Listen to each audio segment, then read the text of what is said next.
भर्सहरू चलाउने गर्छौँ, यो भर्सले यो भनिरहेको छ अनि त्यो भर्सलाई काट्नको लागि हामीले अर्को भर्स चलाइरहेको हुन्छौँ। के बाइबल साँच्ची नै त्यसरी चल्छ त? यदि भर्सले अर्को भर्सलाई काट्ने भए परमेश्वरको वचनले नै वचनलाई के गरिरहेको छ? काटिरहेको छ, अथवा एउटा वचन सत्य छ र एउटा वचन झुटो छ भन्ने कुरालाई देखिरहेको छ। अनि त्यसले गर्दाखेरि हामीले के बुझ्नुपर्छ भनेर भन्दाखेरि त्यस बेलाको टाइमको कल्चर अनि कोसँग येशूले मिनिस्ट्री गरिरहेको छ त्यो कुरालाई बुझ्न इम्पोर्टेन्ट छ।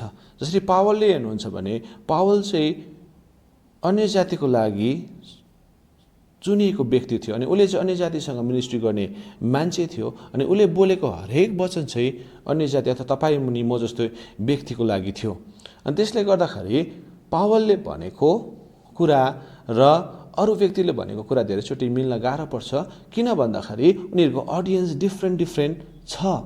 पावलले डिफ्रेन्ट अडियन्ससँग मिनिस्ट्री गरिरहेको छ, सँगैमा अरू चेलाहरूले डिफ्रेन्ट अडियन्ससँग मिनिस्ट्री गरिरहेको छ। अनि समटाइम्स त्यो हामीले नबुझ्दाखेरि, त्यसलाई सही प्रकारले नपढ्दाखेरि चाहिँ हामीले कन्ट्राडिक्ट भएको देखिरहेको छ अथवा एउटा भर्सले अर्को भर्सलाई काटिरहेको देखिरहेका छौँ। तर वास्तवमा हेर्नुहुन्छ भने एउटा भर्सले अर्को भर्सलाई कहिले पनि काट्दैन, तर त्यसको ब्याकग्राउन्ड हरेक कुरालाई बुझ्न इम्पोर्टेन्ट छ। अनि त्यसले गर्दाखेरि हामी कन्फ्युज हुन्छौँ र म तपाईँलाई भन्न चाहन्छु कन्फ्युज हुन पर्दैन। कन्फ्युज नहुनको लागि चाहिँ तपाईँले बाइबलको हरेक ब्याकग्राउन्ड अनि त्यसको कन्टेक्स्टलाई बुझ्न इम्पोर्टेन्ट छ।